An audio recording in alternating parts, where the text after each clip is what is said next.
Well, I'm finally getting to part 3 of the CSS Tories. This was really a fun build. I did get a little crazy on the design, which is part of the fun on some of these DIY speaker builds. You could glue together this MDF box and call it a day, or you can get a little wild with veneers and even a combo of veneer and paint like I did here. Today I just want to give my thoughts on the kit as a whole and talk about the actual sound quality after testing these for some time. What I would really like to do in the future is build another CSS product and highlight the differences between the two sonically, give people an idea of what they're actually paying for, where the premium models likely excel, and even where speakers like the Torii might surprise. First, to cover the actual build. These come in at $379 with a flat pack. I think it's going to be the most common purchase, so it's what we're going to cover today. You can save some money and cut these out yourself if you're so inclined. The panels are simple CNC cut panels that really only go together one way. Get yourself some clamps, or if you have no patience and just want these together yesterday, you could easily apply glue and brad nails and really build this kit in a day. If you don't have any tools, you can get creative. There are methods out there you can get tight and secure glue joints simply using tape, so don't let the tools hold you back here. The crossovers come with a 3D printed board. Basically, all you're looking to do here is match up the letters on the back of the board. All the components are labeled on the top, so just drop them in and solder them together.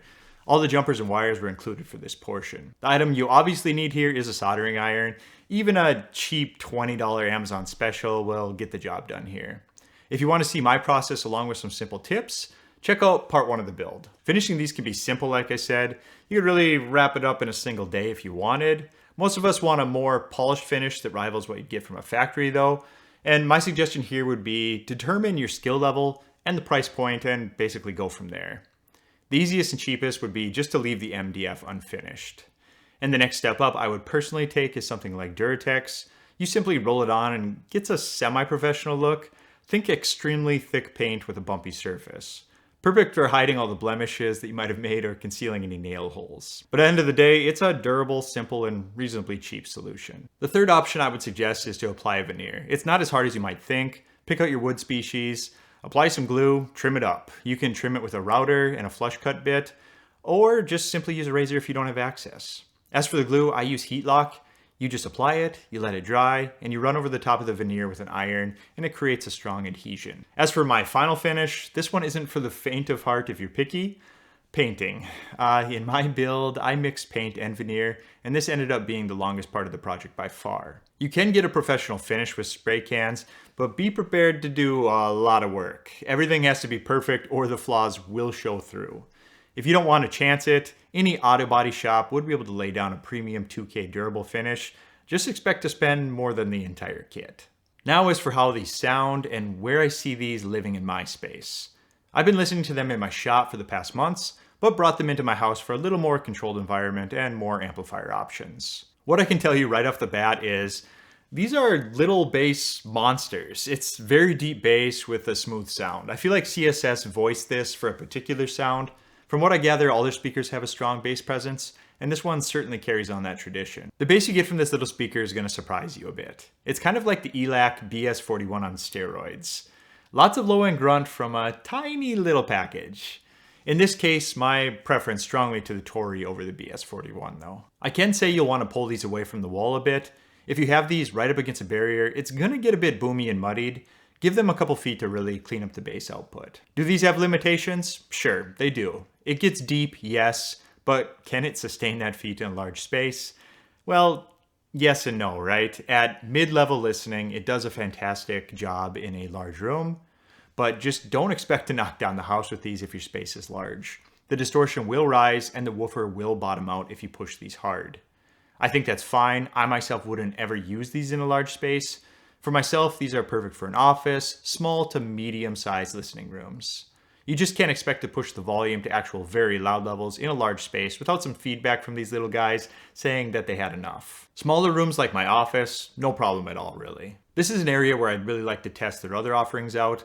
I know everyone talks about the bass on the 2T-DX models, and I think I just need to hear it for myself. The mid-range follows suit with the bass. It's a warm, rich sound, very musical, does a great job with pretty much every kind of music you can throw at it.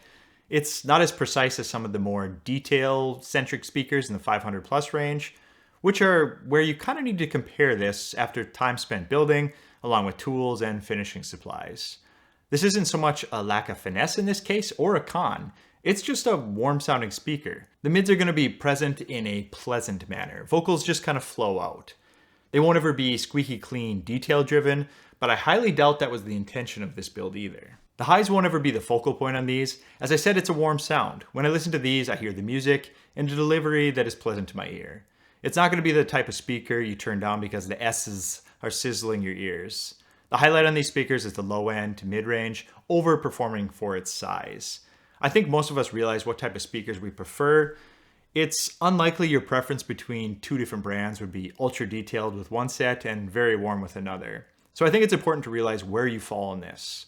It's perfectly fine to experiment and see where you fall on the scale of warm to detail-centric, but knowing this will make shopping for your next pair a lot more simple. As for amp pairings, these do enjoy a bit of power. Ideally, just shoot for more than 50 watts, and you really should be good. I would also aim for amplifiers more known to be detail performers. Pair up the warm Tories with a more detail-focused amp, and you might have a really nice combo that hits right on the sweet spot. To wrap this one up, the CSS Torii is a great build for a first project, or really for anyone. They perform really well in a small to medium-sized room, have out-of-this-world bass output as long as you don't go crazy on the volume. They work really well generally with any type of music. The only thing you have to do is actually build it, which I can assure you won't have any issue completing. Thanks for watching today. Please like and subscribe, and I'll see you later. Bye.